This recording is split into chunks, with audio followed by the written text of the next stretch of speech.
ආයුබෝවන් ප්‍රාර්ථනා කරන පුතේ ඔබසමට. ඉතින් අදත් වෙනදා වගේ අපි සූදානම් වෙන්නේ ඉංජිනේරු තාක්ෂණ වේද විෂයයටදී මූලික ස්වයංචලිත තාක්ෂණ වේදේ කොටසේ අන්තර්ගත වෙන ඉතාමත් ප්‍රධාන කාරණාවක් වන කෘත පෝෂක සිසිලන සම්බන්ධයෙන් කතා කරන්න. මොකද අපි කලින් වීඩියෝ කියන්නේ මීට පෙර වීඩියෝ අපි කතා කළා තාප නිනාල සිසිල කියන්නේ ද්‍රව සිසිලන පද්ධතිය සම්බන්ධයෙන්. එහෙම ගත්තාම මේ තාප නිනාලයි කෘත පෝෂණය කියලා කියන්නේ මොකද්ද? ද්‍රව සිසිලනයේ තියෙන ප්‍රධාන ආකාර දෙක. ඒකෙදි කෘත පෝෂණ කියන එක නා අරයට සාපේක්ෂව තරමක් වෙනස් සහ සංකීර්ණයි. මොකද්ද?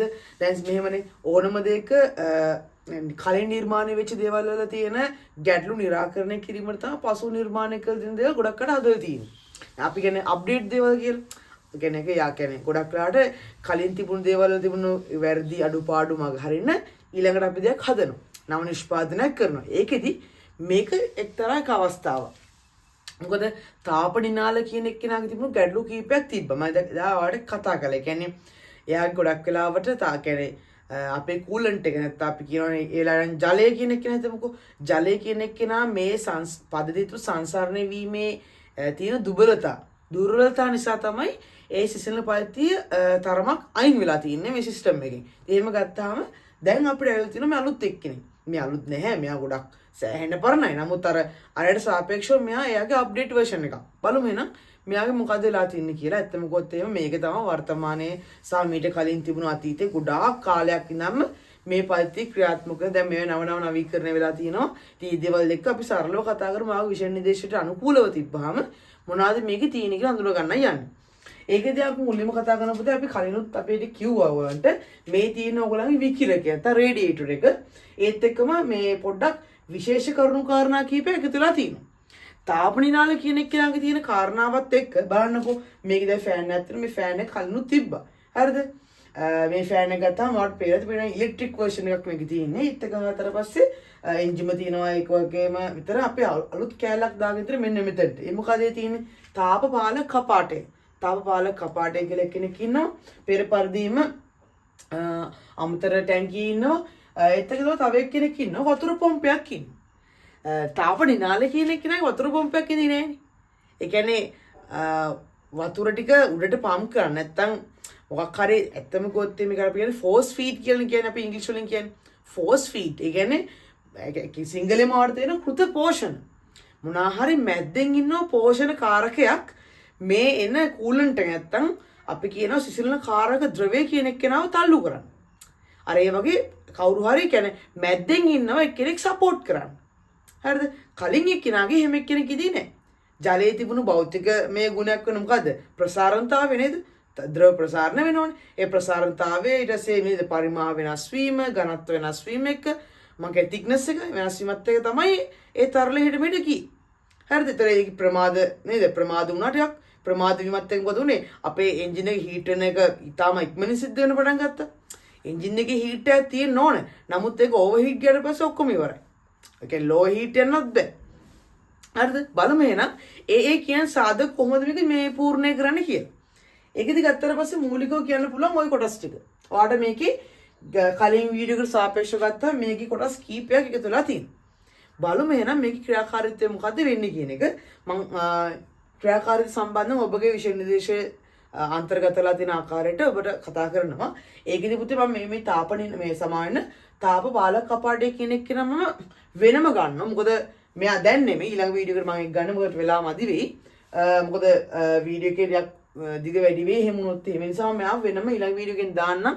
එයාගේ තනිකරම concept එක මොකද්ද වෙන්නේ කියලා. මම දැනට එයාගේ තියෙන අරමුණ සහ එයා භාවිතා කිරීමට තියෙන හේතුව කියන එක සහ ක්‍රියාකාරීත්වය පොඩ්ඩක් කතා කරන්න. හරිද? දැන් සාමාන්‍යයෙන් ගත්තට පස්සේ මූලිකව ගත්තොත් එහෙම ඔයාලට පේනවා එන්ජිමක් තියෙනවා.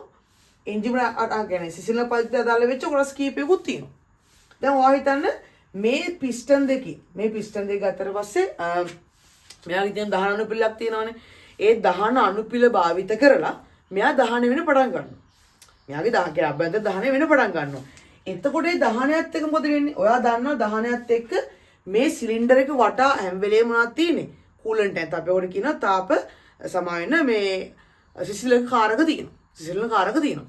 මේ සිසිලන කාරක මොකද්ද කරන්නේ? එන්ජිමේ දහනයත් එක්ක එන්ජිමේ සිද්ධ වන්නා වූ දහනයත් එක්ක සිසිල්කාරක ද්‍රවය මොකද ගන්නෙ? ඒ තාපය අවශෝෂණය කරනවා. ඒ තාපය අවශෝෂණය කරනවා. ඒ තාපය අවශෝෂණය කිරීමත් එක්ක මොකද වෙන්නේ? තාප අවශෝෂණයත් එක්ක ඒ අදාළ ද්‍රවය ඉතාමත්ම හොඳින් රත් වෙනවා. දැන් මෙහෙමයි. මම පොඩි දෙයක් මේ වගේ දෙයක් කියන්නම් ඔයාලට. මම ඔයාලට කලිනුත් ඔයාලට කියලා තියෙනවා ඔය මේ විකිරක පියන ගැන කතා කරනකොට සාමාන්‍යයෙන් උපතේ ඕනෑම එන්ජිමක යාට අදාළ වෙච්ච ප්‍රශස්ත උෂ්ණත්ව මට්ටමක් තියෙනවා. ඒක වෙනස් වෙන්නේ නැහැ. හරිද? එතකොට ඒ වෙනස් වෙන්නේ නැහැ කියලා කියන්නේ මෙහෙමයි. දැන් ඔයා හිතන්නකෝ ඔයාගේ බොඩි ටෙම්පරේචර් එකක් තියෙනවනේ. ඒ ටෙම්පරේචර් එක ලෝ වෙනකොට හයි වෙනකොට ඔයාගේ තියෙන කන්ඩිෂන්ස් වෙනස් වෙනවා. තමයි සාමාන්‍ය කාරණාව. අපි කියන ගොඩක් වෙලාවට බොඩි කියන්නේ සාමාන්‍ය බොඩි ටෙම්පරේචර් එක අඩු වෙනකොට නේද? සීතල වෙනකොට අපි කියන සාමාන්‍ය කට්ටිය කියන්නේ මැරුණු කට්ටියගේ ඇඟත් ගත්තාම සීතලයි. හරිද? උණ ගත්තට පස්සේ බලන්නකෝ සාමාන්‍ය උණ වැඩි වෙනවා. වැඩි වෙනකොට සාමාන්‍ය වාගේ ටෙම්පරේචර් එක වැඩි වෙලා යනවා. හරිද? ඒතර ඔයා ප්‍රශස්ත මට්ටමේ නේ. අපි ඔයගොල්ලෝ ඔප්ටිමම් ටයිප් එක කියලා සාමාන්‍ය ගත්තාම ඔප්ටිමම් ටෙම්පරේචර් කියලා කියනවා. ඔප්ටිමම් ටෙම්පරේචර් එක මේන්ටේන් වෙනවා නම් හොඳ මට්ටමේ අපේ සාමාන්‍ය ගත්තට පස්සේ බොඩි ටෙම්පරේචර් එක ඕකේ. හරිද? ඒ කියන්නේ සාමාන්‍ය මට්ටම. දැන් ඔයා ගන්න සාමාන්‍ය එන්ජිමක් ගත්තට පස්සේ එන්ජිමක සාමාන්‍ය මත කියන්න පුළුවන් අපිට සෙල්සියස් අංශක 85 සහ 90 අතර. ඔය අතර අනිවාර්යයෙන් මොකද වෙන්නේ? එයාගේ තියෙන ප්‍රශස්ත මට්ටම පවත්ව ගන්න. දැන් ඔයා කල්පනා කරයි ඉතින් ඇත්ත මොකද තව 10කින් පස්සේ මේක මේ බොයිල් වෙනවනේ කියලා. ඔව් බොයිල් වෙන්න පුළුවන්. හැබැයි ඔන්න ඔක තමයි ප්‍රශ්නේ තියෙන්නේ නේද? ඒතර 90 කියන එක්කෙනාගේ රඳ 90 සහ 85 මෙහෙමයි. සමහර එන්ජින් වල ගහලා තියෙනවා පියන මත ගහලා තියෙනවා මේ එයාගේ ප්‍රශස්ත මට්ටම කොච්චරද කියන එක. හරිද? ඉතින් එහෙම ගත්තට පස්සේ 80 82 76 ඔහම ගහලා තියෙනවා. ඉතින් මම මේ සාමාන්‍ය ගත ඇවරේජ් එකක් විදිහට ගත්තාම මේ අතර ගොඩක් වෙලාවට මේ බර වාහන වල එහෙම තියා ගන්නවා. එතකොට දැන් මෙන්න මේ ටෙම්පරේචර් එක මේ කියන ඔප්ටිමම් ටෙම්පරේචර් එක පවත්ව ගන්න ඕනේ. එහෙම වුණොත් තමයි පරිදි සාර්ථක ගමන කියන්නේ ඒකේ සාර්ථක ගමන සිද්ධ වෙන්නේ. දැන් මේකෙදි දහනය වෙනකොට කියන්නේ දහනය කියන්නේ සම්පූර්ණ දහනයේ තියෙන තාපය ටික අර කියන සිසිල්කාරක ද්‍රව්‍ය අවශෝෂණය කරනවා. සම්පූර්ණයෙන්ම අවශෝෂණය කරනවා. අවශෝෂණය කරලා එයා මොකද කරන්නේ? දැන් ඔන්න පොඩි කේස් එකක් තියෙනවා. අවශෝෂණය කරනකොට එයාගේ අපි තමකෝ ඔප්ටිමම් ටෙම්පරේචර් ලෙවල් එක 85 කියලා. 85 කියලා. දැන් ඔයා හිතන්න මේක 85ට ආවේ නැහැ. 85ට ආවේ නැහැ. කියන්නේ තාපය ආවට 85ට ආවේ නැහැ. දැන් ඔයා මොකද කරන්නේ? 85ට ආවේ නැත්තම් පුතේ මේ මෙන්න මේ කියන කූලන්ට් එක නැත්තම් මේ කියන සිසිල්කාරක ද්‍රවය රේඩියේටරට ගන්න බෑ. අන්න එතන තමයි ප්‍රශ්නේ තියෙන්නේ. දැන් කලින් එකේදී එහෙම වුන්නේ නැහැ. හරිද? රත් වුණා, ගත ප්‍රසාරණතාවයට ගියා. දැන් මේකේ ඉන්නව කවුද? තාපපාල කපාටය කියලා කෙනෙක් ඉන්නේ. තාපපාල කපාටය කියන කෙනා ගත්තාම පොඩි විශේෂත්වයක් තියෙනවා මෙයාගේ. මොකද නේද? මේ ගොඩක් වීඩියෝ දිග වෙයි මම ටිකක් හොඳට කතා කරනවා. තේරුම් ගන්න. මේ තාපපාල කපාටය කියන කෙනා ගත්තාම පුතේ එයාගේ එන්ජින් එකේ තියෙන ප්‍රශස්ත මට්ටම කියන්නේ ප්‍රශස්ත අපි කියනවා ඔප්ටිමම් ටෙම්පරේචර් කියන කෙනා එනකම් විකිරකයට ජලය මුදා හරින්නේ නැහැ. ඔන්න ඔක තමයි වැදගත් වෙන්නේ. විකිරකයට ජලය මුදා හරින්නේ නැහැ. එයා මොකද ගන්නෙ? හරි. ඔයාගේ ටෙම්පරේචර් එක තාම මේ අවශ්‍ය ගන්නට ඕකේ වෙලා නැහැ. ඒ සමය යන්න දෙන්නේ. ඒ නිසා මම මොකද කරන්නේ? මේ පුතේ මේ ගත්තාම මේ තාපපාල කපාටය කියන කෙනාගේ මූලිකම කපාට ආකාර දෙකක් තියෙනවා. හරිද? මෙයා ඇවිල්ලා අපි ඒකට කියන වැක්ස් ටයිප් එක කියලා. මෙයාගේ මැද ගත්තාම තියෙන ඇතම කොටේ මැද. මෙන්න මැද ගත්තාම පොඩි බටයක් වගේ තියෙන්නේ. මේ බටේ අභ්‍යන්තරේ තියෙනවා සරලව ගත්තාම පොඩි ඉටි ප්‍රමාණයක්. බටේක දාලා තියෙනවා. හරිද? මම වෙනම කතා කරන්න. එතකොට මේ පහළ ගත්තට පස්සේ අපි මේකට කියන පුතේ බයිපාස් කවුළු කියලා කියනවා. නැත්නම් බයිපාස් කපාටයකවත් කමක් නැහැ.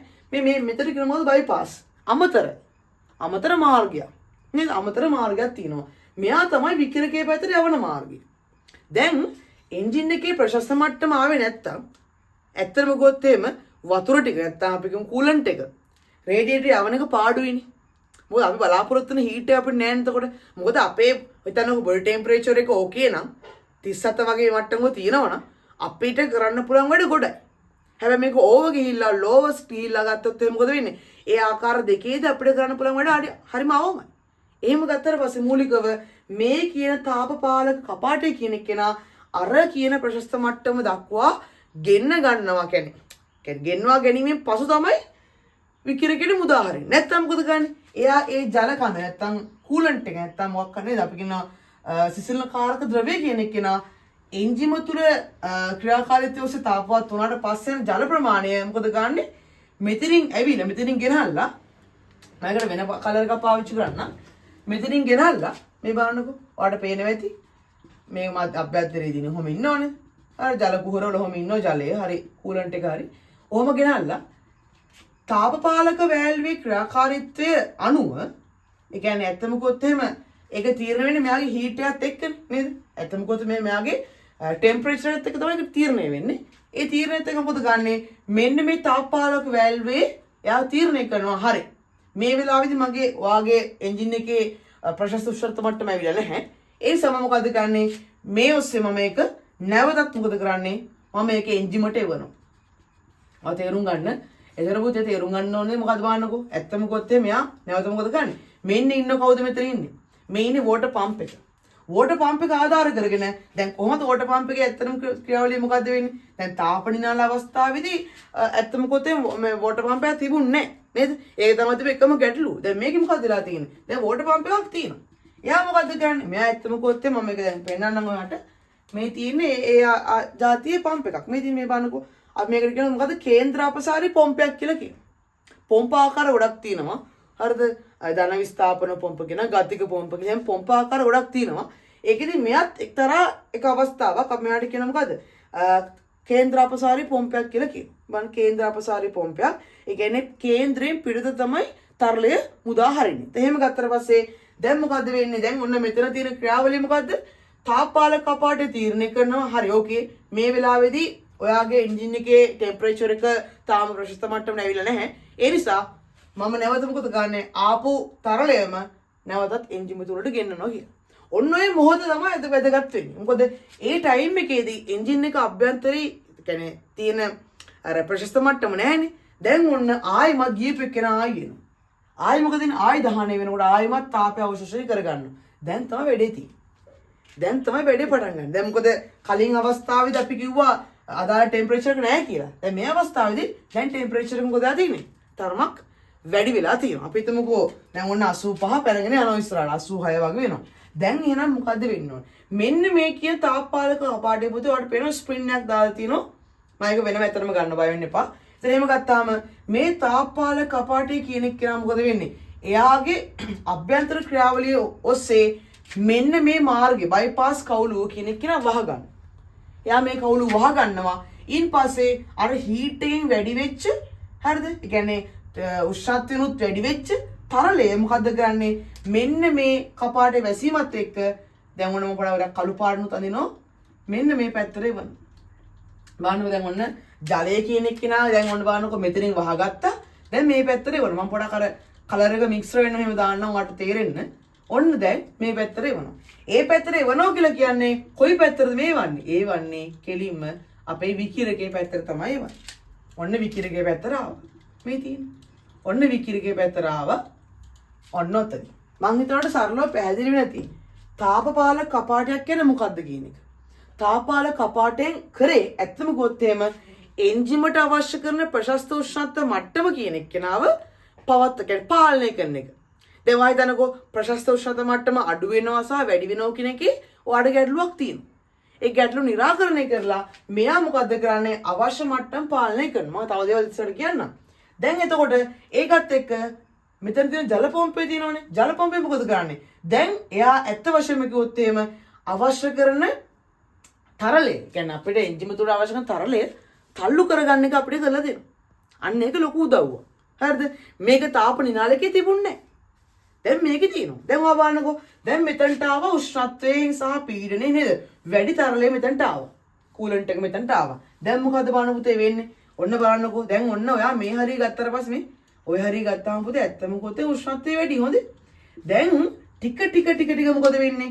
දැන් ඔයා හොඳ තීරණයක් ගන්න පුතේ. දැන් මම ඔයාලට පේන්නේ නැති ෆෑන් එකක් තියෙනවා. දැන් ඔයාලා තේරුම් ගන්න.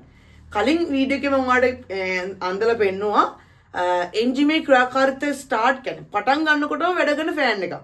ඒකේ පොඩි අවාසියක් තියෙනවා. මොකද ප්‍රශස්ත මට්ටමට ඇවිල්ලත් නැති අවස්ථාවක ෆෑන් එකකුත් ගහලා අපේ තියෙන තිබ්බ හීට් එක නැති කරනවා කියන එක මාර පාඩුවක්. හරිද? ඒ කියන්නේ සමහරක් වෙලාවට ෆෑන් එක කැරකෙන එක ජවහානියක් වෙන්නත් පුළුවන්. සහ අවශ්‍ය ප්‍රශස්ත මට්ටමට ගෙන්න ගැනීමට තියෙන බාධාවක් වෙන්නත් පුළුවන්. ඒක අපිට සමහර පැතිවලින් ගත්තාම ඉතාම අවශ්‍යදායකයි. නමුත් මේ සිස්ටම් එක ගන්නකො මේ ගත්තට පස්සේ පුතේ ඔන්න හොඳට බලන්න ඔයා මෙන්න මෙතන තියෙන පොඩි සාමාන්‍ය පොඩි සෙන්සර් එකක්. හරිද? හීට් සෙන්සර් එක අපි සාමාන්‍යයෙන් කියනවා. ඒ ගොඩක් අර වාහන වල බලන්න පුළුවන්. මෙන්න මේ තර්මෝස්ටැට් වෑල් එක ගහලා තියෙන කප් එක ළඟ තියෙනවා. හරි මෙහෙම ප්ලග් කරලා තියෙනවා. එතකොට මේ සෙන්ස් එක එයා තමයි තීරණය කරන්නේ දැන් ඔයාගේ එන්ජින් එක අභ්‍යන්තර උෂ්ණත්ව ලෙවල කොච්චරද කියන එක. අර උෂ්ණත්වයේ තියෙන තත්ත්වය කොච්චරද මෙයා නිර්ණය කරනවා. මෙයා නිර්ණය කළා මෙයා උෂ්ණත්ව මට්ටම අපිට මොකෝ ප්‍රශස්ත මට්ටම පරා යනවා නම් මොකද ගන්න මෙයා? මෙයා සිග්නල් එකක් එවනවා කෙලින් මෝටරේට. මෝටර් සිග්නල් එකක් එවනවා. එහෙනම් දැන් ෆෑන් එක කැරකෙන්න කියලා. මේ පුතේ මේ ෆෑන් එකේ ලෝ ලෙවල් එකකුත් තියෙනවා හයි ලෙවල් එකකුත් තියෙනවා. හරිද? එහෙම ගත්තට පස්සේ මෙතනින් සෙන්ස් කරලා මෙයා මෙතනට එවනවා. පණිවිඩයක් ඔන්න එහෙනම් දැන් පත්තු වෙන්න සමාවෙන්න. ඔයා එහෙනම් දැන් වැඩ ගන්න පටන් ගන්න. මොකද දැන් අපේ එන්ජින් එකේ හීට් එක ටිකක් ඕවර් ගිහින් තමයි තියෙන්නේ. අන්න ඒ මොහොත තමයි මෙයා වැඩ ගන්න පටන් ගන්න. ඒතර එහෙම ගත්තා පොඩි වාසියක් තියෙනවා. හැම වෙලේම පුතේ ෆෑන් එක කරකෙන්නේ නැහැ. හැම වෙලේම කරකෙන්නේ නැති එක ලොකු වාසියක්. හේතුව ඇයි? අර මම අර කලින් කිව්ව දුබලතා සියල්ල අවම කරගන්න පුළුවන්. මොකද නැත්තම් එහෙම ෆෑන් එක කරකවන එයාට වෙනම ජවයක් අපේ කෙලින්ම එන්ජින් එකෙන් දෙන්න සිද්ධ වෙනවා සහ ප්‍රශස්ත මට්ටම පවත්වා ගන්න يعني හරි අමාරුයි. ඒ ස්ටාර්ට් එකේ නම කරගෙනවනේ. ඒව ටිකක් අර අවශ්‍යදායක තත් මොකද ඒ වෙලාවේදී ඉන්ධන කාර්යක්ෂමතාවය කියන එක තවම වෙන්න පුළුවන්. ඉතින් එහෙම ගත්තට පස්සේ මෙන්න ෆෑන් එකේ වැඩි. දැන් මොකද වෙන්නේ? දැන් ඕන හිතන්නකෝ දැන් ඔන්න තරමක හීට් එක වැඩිවීමක් වෙලා තියෙනවා නම් මෙයා සෙන්ස් කරලා මෙතනින් පණිවිඩයක් කියවනවා දැන් ඔයා එහෙනම් කැරකෙන්න කියලා. ඒ කැරකෙන කියන අවස්ථාවේදී සහ මෙන්න මේ මොහොතේදී මොකද වෙන්නේ? මේ බලන්නකෝ සාමාන්‍ය කූලන්ට් එකේ තියෙන මේ තරලය කියන එක නා හිමින් ගුරුත්වය ඔස්සේ පහළට ක්‍රියාත්මක වෙනවා.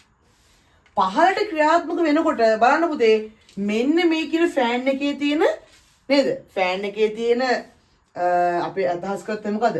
පංකාවෙන් සුළං ධාරාවක් ගෙන. එතකොට මෙහෙමයි. නැත්නම් මොකද පංකා සුළං ධාරාවක් ගෙන්වා ගැනීමත් එක මොකද වෙන්නේ? මෙන්න මේ කියද වාහනේ ගත්තාමත් දැන් ගොඩක් වෙලාවට වාහනේ රේඩියේටර් ඉස්සරහා තියෙන අවස්ථා තියෙනවා.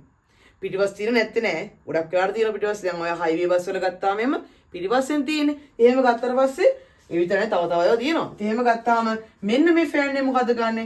සුළං ධාරා ගෙන්වා ගැනීමත් එක්ක මෙන්න මේ තරලයේ තියෙන තාපය ඉවත් කිරීමක් තමයි කරන්නේ.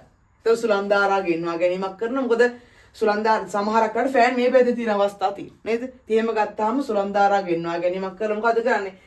මේ විකිරකයේ අභ්‍යන්තරයේ තරලයේ තිබෙනා වූ උෂ්ණත්වය සහ පීඩනය වගේ දේවල් මොකද ගන්නෙ? මෙයා හිමින් අඩු කරනවා. අඩු කරලා ඔන්න බලන්න පල්ලෙහාට එනකොට කවුද ඉන්නේ? පල්ලෙහාට එනකොට ඉන්නේ ඊ타මත්ම උෂ්ණත්වයෙන් අඩු වෙච්ච කූලන්ට් එක තමයි පල්ලෙහා ඉන්නේ. එයා ඇවිල්ලා මෙන්න මේ රේඩියේටරේ පහළ ටැංකියට එකතු වෙනවා. එකතුලා බලන් ඉන්නේ නැහැ පුතේ. එකතුලා බලන් ඉන්නේ නැත්තේ. මොකද දැන් ඉස්සර වගේ නේද? නැල්ල වෙන්න වෙලාවක් නැහැ. මොකද කෙලින්ම මෙතන ඉන්නවා කවුද? වෝටර් පම්ප් එකේ ඉන්නවා. පම්ප් එක මොකද ගන්නෙ? හිමින් තරලය අදින්මින් නෙවෙයි නේද? එන්ජින් එකේ ක්‍රියාකාරී වේගය කොයිද? එයත් ඒ ගන්නම කරකිනවා. මොකද ගොඩක් වෙලාට මේ එන්ජින් එක ගොඩක් වෙලාට මේ හැම වෙලේම මෙන්න මේ කියන කවුද? අපේ මේ වෝටර් පම්ප් එක ක්‍රියාත්මක කරවන්න දායක කරන අපේ ක්‍රෑන්ක් ෂාෆ්ට් එකම තමයි. නැත්තම් දඟර කඳම තමයි. දඟර කඳේ එළවුම් වේගයෙන්ම වෝටර් පම්ප් එකත් ක්‍රියාත්මක වෙනවා. ඔයාලට පැහැදිලිද? එහෙම ගත්තට පස්සේ පුතේ ඊන් පස්සේ මොකද වෙන්නේ? මෙන්න ඉන්නවා පහළ ටැංකිය. පහළ ටැංකියෙන් අපි කතා කරගත්ත විදිහට ජලය නැත්තම් කූලන්ට් එක නැත්තම් මොකද්ද? අපි උඩ කියන්නේ සිසිලනකාරක ද්‍රවය කියන එක නා මෙන්න මේ පැත්තට එනවා. මේ බලන්නකෝ. මෙන්න මේ පැත්තට හොන්නෝම එනවා. හරිද? ඉතින් එහෙම ආවට පස්සේ මොකද වෙන්නේ? මෙන්න මෙයා විසින් මොකද ගන්නෙ? මෙයා කැරකිලත් මොකද මේ සාමාන්‍ය අපි දන්නවනේ කේන්දරේ පිටතට තරලයේ විසිකිරීමක් තමයි මේක සිද්ධ වෙන්නේ. ඔන්න ඔය ආදී වශයෙන් සම්පූර්ණ දේ පිරෙනවා. එහෙම ගත්තාම ඔය ආදී වශයෙන් අභ්‍යන්තරයට තරලයේ ගමන් කිරීමක් වෙනවා. මම හිතනවා ඔයාලට දල අවබෝධයක් ආවා මොකද්ද වෙන්නේ කියලා. මේ පුතේ මේක මේ වෝටර් පම්ප් එක සහ මේ තාපපාලක වැල්ව් එක කියන එක තමයි මේක ඇත්තම කොත්තේම ප්‍රධානතම උපාංග දෙක උනේ. නේද අපි මොකද අපි කලින් කතා කරපු එක එහෙමලා තිබුණේ නැහැ. හරිද? සහ දැන් මේක අතරස මෙන්න මෙයා කියන එක කියන මේකේ තාපපාලක වැල්ව් එක කියන එක කියන මේ සිස්ටම් එකේ ඉන්න වැදගත් මිනිස්සෙක්. අය අපි එහෙම කියන්නේ. මේ සිස්ටම් එකේ ඉන්න වැදගත්ම කියලා තාපපාලක වැල්ව් වෙනකොට මොකද එයා අපිට කරලා දෙන ලොකු කාර්යයක් තියෙනවා. මොකද කාර්යය? අපේ මේ එන්ජින් එක අභ්‍යන්තරයේ තියෙනා වූ උෂ්ණත්වය අනුකූලව තරලය විකිරයකට යවරවද නැද්ද කියන එක මෙයා හරහා තීරණය කරනවා. මොකද කලින් සිස්ටම් එකේදී එහෙමයක් තිබුණේ නැහැ. හරිද? ප්‍රසාරණතාවයත් එක්ක ගමන් කිරීම සිද්ධ වුණා. හරිද? ඒකේ පොඩි නේද ප්‍රමාද වීම එහෙමත් තිබුණා. නමුත් දැන් මේ ගතස් මොකද වෙලා තින්නේ? තරලය ඉහළට ගමන් කරනවා ආයිමත් පහළට ගුරුත්වය ඔස්සේ ඇවිල්ලා සුසිලන ක්‍රියාව සිද්ධ වෙනවත් එක්කම නැවත පොම්පේ ආධාර කරන් අභ්‍යන්තර ගමන් කරනවා. ඉතින් ඕක තමයි සරලම ක්‍රියාකාරීත්වය වෙන්නේ. එහෙම ගත්තට පස්සේ මූලිකව මේ ඇත්තම ගොත් එහෙම මේ ක්‍රියාකාරීත්වය තියෙන වාසිය තමයි අර අපි කලින් කතා කරා වගේ ප්‍රමාදයක් නැහැ. ඒක දුර්වලතාවයක් නේ. මොකද ප්‍රමාදය කියන එක කෙනා ඇත්තම ගොත් එහෙම සාමාන්‍යයෙන් මේ වගේ පද්ධති ප්‍රමාදය කියන එක කෙනා ඉතාමත්ම අපිට තියෙන අවාසිය. හේතුව තරලයේ ඉක්මනින් ගමන් කරන්නේ නැහැ කියලා කියන්නේ සිසිලකාරය සිද්ධ වෙන්නේත් නැහැ. හරිද? ඒක ක්‍රමානුකූලව සිද්ධ වෙන්නේ නැහැ. එහෙම ගත්තාම මූලිකව ගත්තට පස්සේ ඔයාලට ඒක කියන්න පුළුවන්. එහෙම ගත්තට පස්සේ සාමාන්‍යයෙන් අපිට වැදගත්ම වෙන කොටස් දෙක තමයි මේ මූලිකව තියෙන්නේ. අපිට ඔය තමයි මූලිකව කියන්න තියෙන්නේ. ඒත් එක්කම ඔයාලට බලන්න පුළුවන් ඩෑෂ්බෝඩ් එක. විතර ඩෑෂ්බෝඩ් එකනේ. සමාවෙන්න කීරේ ඇඳුන්නේ නැහැ. මේ තියෙන ඩෑෂ්බෝඩ් එකේ තියෙන ඔයාගේ මොකද ඩෑෂ්බෝඩ් එක වල දාලා තියෙනවනේ මේ කූල්ද හීට්ද නැත්නම් මිඩල් ලෙවල් එකේ ඉන්නවද කියලා බලා ගන්න පුළුවන්. මොකක්ද තියෙන්නේ? ආමානයක් තියෙනවා නේද? දර්ශකයක් තියෙනවා. ඒ දර්ශකය ඔස්සේ ඔයාලට බලා ගන්න පුළුවන් මොවාගේ එන්ජින් එකේ කූල්ලි සිස්ටම් එක කොච්චරද කියන්නේ. හරිද? කූල්ද හීට්ද මිඩල්ද හැමදේම බලා ගන්න පුළුවන්. මෙන්න මේ ආධාර කරන් බලන්න. එතකොට ඔයාලට තේරුම් ගන්න පුළුවන් ඉස්සර වගේ ෆෑන් එක එකපාරට ස්ටාර්ට් එකේම ඕපන් වුණේ නැහැ. ෆෑන් එක ඕපන් නෙමෙයි. මේ ෆෑන් එක වැඩ කළේ නැහැ. ෆෑන් එක වැඩ කළේ එක්තරා එක අවස්ථාවකදී විතරයි. හරිද? එහෙනම් ඒකත් වාසියක් වෙනවා මේ අවස්ථාවේදී. ඕක තමයි මේකේ තියෙන ටක් වැදගත්ම කාරණා ටික. අවාසි ගත්තොත් එහෙම වාසි ගත්තා වාසිම මම දැන් කියන්නේ කි අවාසි ගත්තොත් එහෙම පොඩක් පුතේ සාමාන්‍ය සරල සැකස්මක් නෙවෙයි මේක. ටිකක් සංකීර්ණයි. නේද? සරල සැකස්මක් නෙවෙයි මේක. තරමක් සංකීර්ණයි. මොකද කොටස් කියන්නේ කැබරි සංඛ්‍යාව වැඩි මේකයි. එහෙම කියන්නේ. දැන් මෙතන තාප පාලක වැල්ලුවෙකුත් ඉන්නෝනේ. එහෙම ගත්තාම වට පම්පේකුත් ඉන්නවා. ඒතර එහෙම ගත්තාම සරය දැන් මෙහෙම දෙයක්ත් තියෙනවා. මේක දැන් මෙහෙම කල්පනා කරන්න පුළුවන්. ඒතර වෝටර් පම්ප් එක දුවන්නත් මේ එන්ජිමේ බලය ගන්නවානේ කියන අදහසක් යට එන්න පුළුවන්. අනිවාර්යයෙන්ම එනවා. අන්න එතන ඉතින් තරමක ඉතින් මෙහෙමයි. ඉතින් ඒකේ වාසිය අපිට ලැබෙනවනේ. නේද? වාසිය ඒක තරමක අවාසියක් වුණාට වාසිය අපිට ලැබෙනවා. ඒ නිසා අපිට එතන ගැටලුවක් වෙන්නේ නැහැ. එහෙම ගත්තට පස්සේ සරල සැකස්මෝක ඒත් එක්කම දා අපි කතා කරා පුතේ මෙන්න මෙයා ගැන. මේ කවුද මේ ඉන්නේ? මේ ඉන්නේ විකිරකයේ පියන. නැත්තම් අපි ඔකට කියනවා මේ මොකද්ද? පීඩන පියන කියලා කියනවා. නේද? විකිරක කපාටේ මොකක් හරි දෙයක් වගේ වචන කීපයක් ඔකට කියනවනේ. එයා ගත්තට පස්සේ එයා ක්‍රියාකාරීත්වය අපි දැන් හොඳට විස්තර කළා. එයා ගත්තට පස්සේ හදිසියේ යම්කිසි ඕවර්හීට් වීමක් වුණොත් එහෙනම් මොකද වෙන්නේ? ඒ කියන්නේ ඕවර්හීට් වෙනවා කියලා කියන්නේ ඉතින් ආයෙ කතා කරන දෙයක් නෑ. හොඳේ. මොකද වෙන්නේ? ඕවර්හීට් වෙච්ච ගමන් සාමාන්‍යයෙන් ගත්තාම මෙයාගේ අභ්‍යන්තර ක්‍රියාකාරීත්වය ආරම්භ වෙන එතකොට. කියන්නේ අපි දැන් හිතනකො ප්‍රශස්ත උෂ්ණත්ව මට්ටම විශාල ප්‍රමාණයක් ඉක්මවා කියලා 92ක් විතර වුණා. අන්නේ අවස්ථාව ගත්තාම මොකද්ද වෙන්න පුළුවන්? ප්‍රශස්ත උෂ්ණත්ව මට්ටම ඉතාම විශාල ප්‍රමාණයක් වුණා. දැන් මොකද්ද වෙන්නේ? අනිවාර්යෙන් තරලය මොකද කරන්නේ? තරලයේ තියෙන උෂ්ණත්වය සහ පීඩනය මේ අවස්ථාවේදී වැඩි වෙනවත් එක මොකද වෙන්නේ? තරලයේ ප්‍රසාරණතාවය වැඩි. තරලයේ ප්‍රසාරණතාවය උපරිමයි. තරලයේ ප්‍රසාරණතාවය උපරිම නිසා මොකද වෙන්නේ? දන්නවා මේ පීන උඩින් ගහලා තියෙනවා මේද? මෙයාට ක්‍රියාත්මක කියන්නේ උපරිම අල්ලන් ඉන්න පුළුවන් ප්‍රමාණය. මෙතන තියෙන ස්ප්‍රින් එක මොකද ගන්න? කෙලින්ම අර ප්‍රසාරණතාවය වැඩි තරලය මේ ස්ප්‍රින් එක නේද? ස්ප්‍රින් එක අකුලගෙන එයා මොකද ගන්න? මෙන්න මේ පැත්තට තරලය අරන් යනවා. ඒ කවුද යන්නේ පැත්ත? ඒ පැත්ත තමයි මොන පැත්තද අපි ඒකට කියන්නේ? අපි කියන එකට අමතර ටැංකිය කියලා කියනවා. පැහැදිලිද? එහෙම ගත්තට පස්සේ සාමාන්‍ය මූලික ඔය ටික අපිට කියන්න පුළුවන්. පැහැදිලිද? එතකොට අවසාන මොකද වෙන්නේ? ඔයා දන්නවා පීඩනය සහ තාපය. ඔය කියන දේ උෂ්ණත්වය අඩු වෙනකොට මොකද වෙන්නේ? අභ්‍යන්තරේ අඩු පීඩන කලාපයක් ගොඩනගෙනවා. ඔය අඩු පීඩන කලාපයට අමතර ටැංකියෙන් ජලය මේ පැත්තට නැත්තම් කූලන්ට් එක නේද අපි උඩ කියනවා නේද? සාමාන්‍ය ගත්තට පස්සේ කූලන්ට් සම්පූර්ණ ගොඩක් වෙලාවට වෙනස් වෙනවා. ජලයෙන් පාවිච්චි කරන්නේ නැහැ.